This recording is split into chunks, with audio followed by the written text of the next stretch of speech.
Dear students, welcome to this video.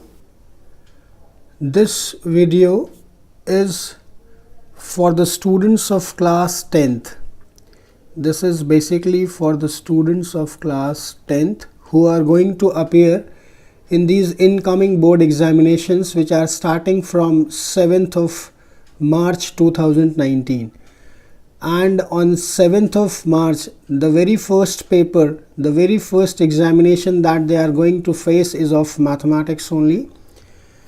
So this question is from class 10th, and let me show you the address of this question. This is from chapter number 8, Introduction to Trigonometry. This is the name of the chapter, and exercise is 8.4 and question number 5, part 5th. Here what you have to do, you have to simply prove this trigonometric identity. What you are supposed to do here, you have to prove this trigonometric identity. That is, you have to establish that left hand side is equals to right hand side. And also dear students, ये जो question है ये आपका जो CBSE ने जो sample paper publish किया है इस साल 2018 में, ये क्वेश्चन उस सैम्पल पेपर में भी 4 मार्क्स में आया हुआ है. तो डियर स्टूडेंट्स, ये जो क्वेश्चन है from examination point of view बहुत ही इम्पॉर्टेंट क्वेश्चन है, थोड़ा सा ट्रिकी है ये. तो आइए ज़रा इसको देख लेते हैं आज कि ये क्वेश्चन होगा कैसे. इसको हमें लेफ़्ट हैंड साइड को राइट हैंड साइड के बराबर कैसे प्रूव करना है. एंड डियर चिल्ड्रन, अब कंटिन्यूसली बोर्ड एग्जामिनेशंस पास आने वाले हैं. अब कंटिन्यूसली मैं इस चैनल के ऊपर जो इम्पॉर्टेंट एक्सपेक्टेड क्वेश्चंस हैं बोर्ड एग्जामिनेशंस में with their proper and authentic solutions, वो मैं डालने वाला हूँ इस चैनल के ऊपर. तो अगर आप लोगों ने अब तक इस चैनल को सब्सक्राइब नहीं किया है तो आप उसे सब्सक्राइब कर लें, so that you don't miss out any important question in the incoming board examinations. So let's start dear children. इस क्वेश्चन को स्टार्ट करते हैं. तो सबसे पहले देखो, what will be the approach. हमारा अप्रोच क्या होगा. सबसे पहले हम इस लेफ़्ट हैंड साइड को कंसीडर करेंगे.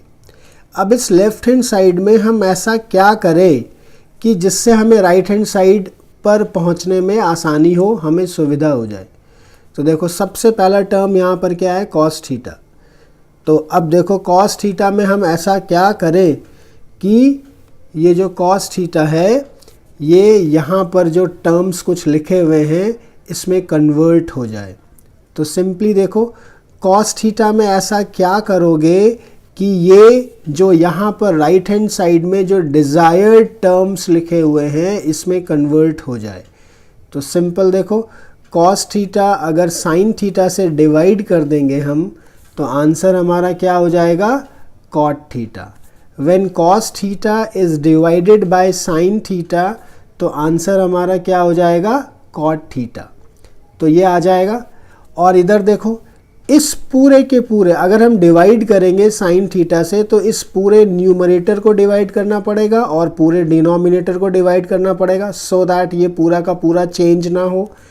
तो जब इस पूरे न्यूमरेटर को आप साइन थीटा से डिवाइड करोगे तो यहाँ पर तो जब साइन थीटा नीचे आ जाएगा ये तो 1 हो जाएगा, और यहाँ जब 1 अपॉन साइन थीटा हो जाएगा तो वो क्या हो जाएगा, कोसेक थीटा. तो डियर स्टूडेंट्स, जो अप्रोच है हमारा इस आइडेंटिटी को इस्टेब्लिश करने का वो क्या है कि न्यूमरेटर को और डिनोमिनेटर को सिंपली हमने साइन थीटा से डिवाइड करना है. और ये चीज़ हमारे दिमाग में कहाँ से आएगी, हमको इस चीज़ का ख्याल कहाँ से आएगा, सिंपली यहाँ से आएगा कि कॉस थीटा में ऐसा क्या करें कि हमें राइट हैंड साइड मिल जाए. तो कॉस थीटा को जब हम साइन थीटा से डिवाइड करेंगे तो हमें कॉट थीटा मिल जाएगा, और यहाँ पर जब 1 साइन थीटा से डिवाइड होगा तो हमें कोसेक थीटा मिल जाएगा. बस यही अप्रोच, इसी अप्रोच को लेकर के हम इसको फर्दर सिंप्लीफाई कर देंगे तो हमारे पास राइट हैंड साइड स्टैब्लिश हो जाएगा. चलो आ जाओ, इसके सोल्यूशन को देखते हैं हम इसको किया कैसे हुआ है. So here it is, prove that this thing is equals to this thing. So first of all हमने लेफ्ट हैंड साइड ले लिया. लेफ्ट हैंड साइड आपका ये हो गया, टोटल ये हो गया. तो अभी जो हमने द वेरी फर्स्ट स्टेप जो हमने किया, जो अभी अभी डिस्कस किया था, हमने यहाँ पर क्या किया जो न्यूमरेटर, इसको लिखने की ज़रूरत नहीं है, मैं आपके अंडरस्टैंडिंग के लिए लिख रहा हूँ। न्यूमरेटर को हमने डिवाइड कर दिया साइन थीटा से, और साथ में क्या किया, जो आपका डिनोमिनेटर था उसको भी हमने डिवाइड कर दिया साइन थीटा से, इस वाले स्टेप के अंदर। और कुछ भी नहीं किया गया, बस इतना ही किया गया। तो ये ऊपर 3 टर्म्स हैं, तीनों के तीनों टर्म्स साइन ए से डिवाइड हो गए।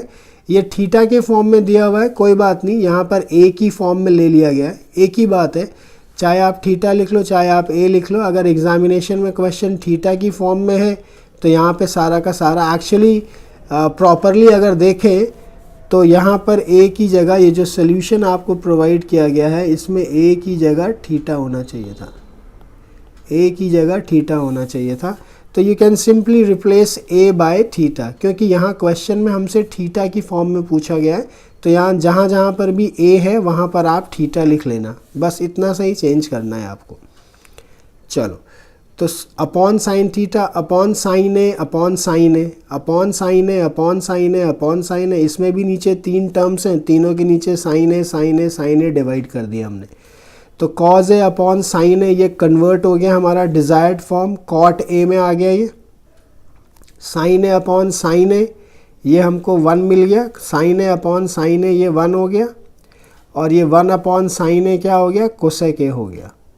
और उसी तरीके से नीचे सिंपल है, नीचे हमारा क्या हो गया, cos A upon sine A cot A हो गया, sine A upon sine A 1 हो गया, और 1 अपॉन साइन ए क्या हो गया, माइनस कोसेक ए। ये माइनस था तो यहाँ पे माइनस कोसेक ए, सिंपल है।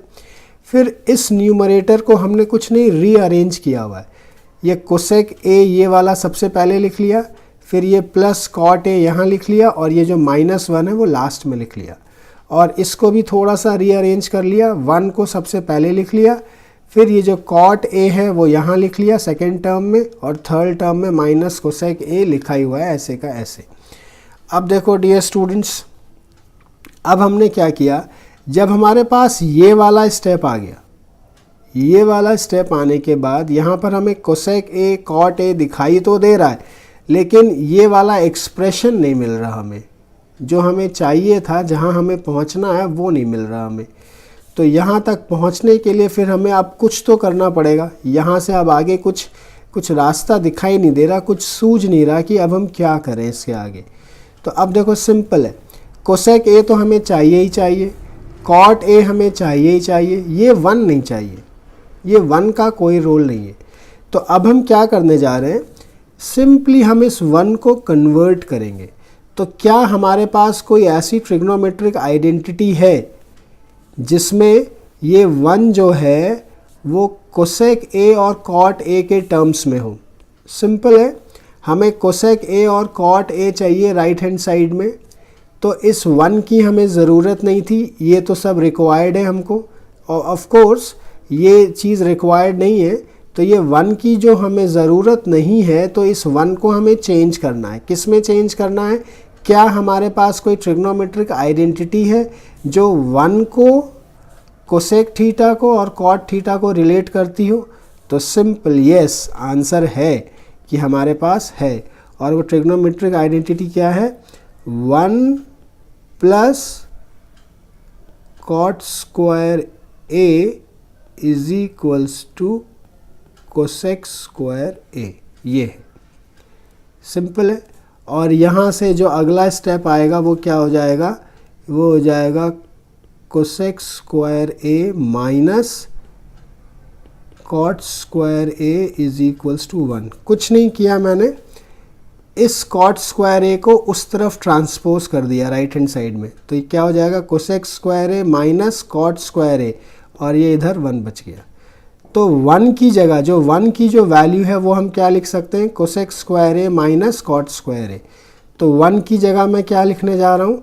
Cosec square A minus cot square A, ये माइनस एज इट इज़ ऐसे का ऐसे ही, ये दोनों टर्म्स एज इट इज़, और नीचे वाले तीनों टर्म्स एज इट इज़ मैंने लिख दिए। अब यहाँ देखो डियर चिल्ड्रन, यहाँ पे हम फॉर्मूला लगाएंगे।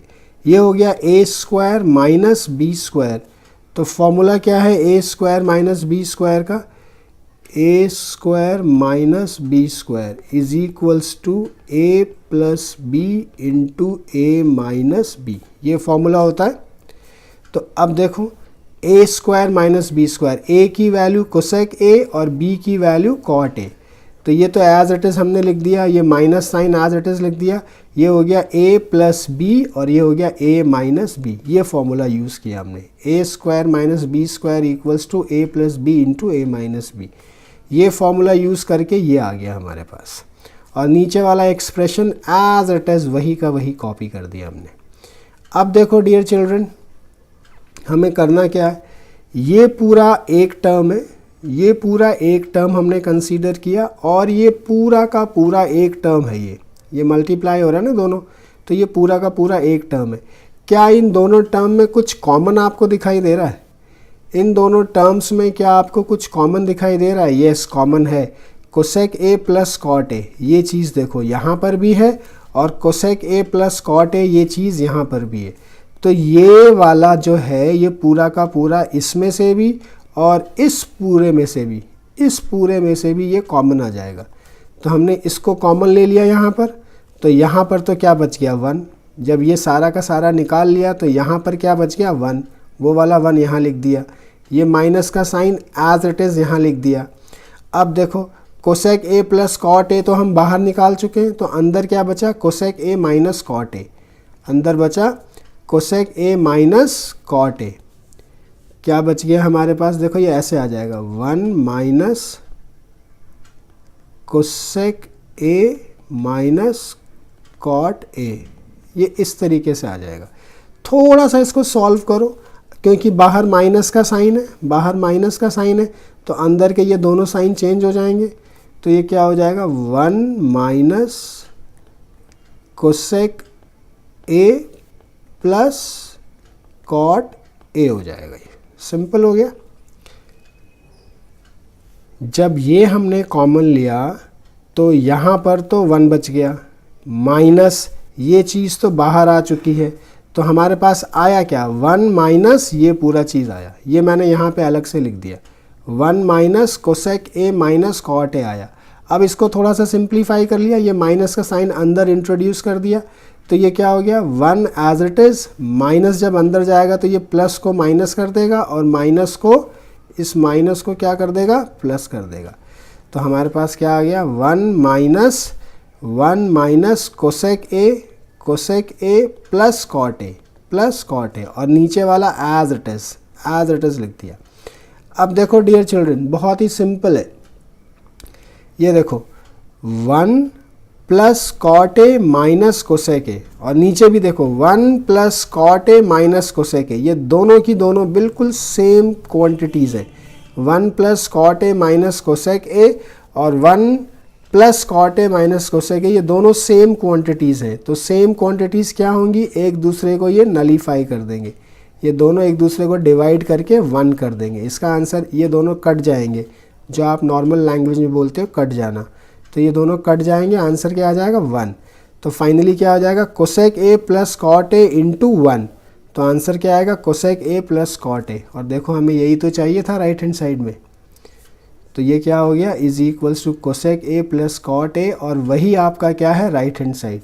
Hence your this trigonometric identity this is established, LHS is equals to RHS आ गया। तो डियर चिल्ड्रन, होप कि आपको ये अच्छे से समझ में आ गया होगा। क्वेश्चन बहुत ही इम्पॉर्टेंट क्वेश्चन है, जो वेटेज है इस क्वेश्चन का वो 4 मार्क्स का है। ये आपके एग्जामिनेशन में 4 मार्क्स का क्वेश्चन आता है, क्योंकि ये जो चैप्टर है, इस चैप्टर में से टोटल 8 मार्क्स के क्वेश्चंस आते हैं आपको एग्ज़ाम में, टोटल 8 मार्क्स के क्वेश्चंस आते हैं। और वो क्वेश्चन कैसे होते हैं, 1 मार्क्स का एक क्वेश्चन होगा, आपका सेक्शन C में एक क्वेश्चन होगा, और आपका जो सेक्शन D है उसमें एक क्वेश्चन होगा। तो जो सेक्शन D वाला क्वेश्चन है 4 मार्क्स का, वो यहीं से आता है, prove the trigonometric identities, establish the trigonometric identities.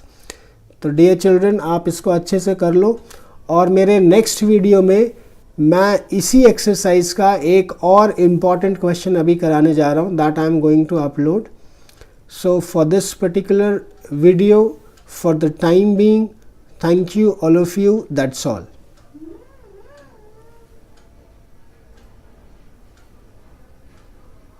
Okay.